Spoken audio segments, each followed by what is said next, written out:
So ito po yung una natin nagawa. So meron na po tayong pinto dyan, no? Initial na pinto lang po ito kasi hindi pa tapos yung pinto. So ganito po yung itsura ng pinto nito. So ngayon, titingnan natin yung mga iba pang nating nagagawa. May ano to ah.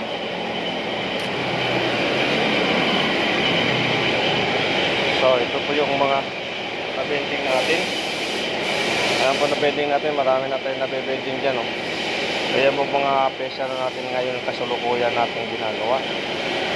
So dito po tayo nagbebend. Tapos meron po tayong dalawang tao na dinagdag para makatulong sa ating paggawa ng locker ng cabinet na ito. So titingnan din natin.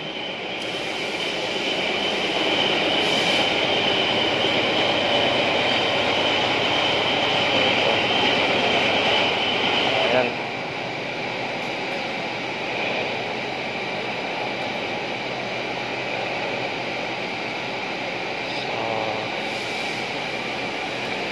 Yan po yung isa nating taong gumagawa. So yung isa pa.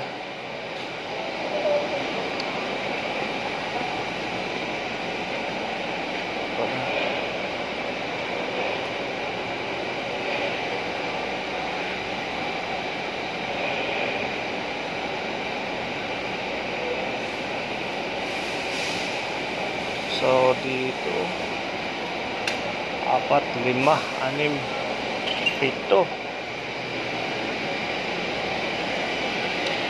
Ito 8 na. Kasama yung dun sa unang nagagawa. So yun po yung ano natin nagagawa natin.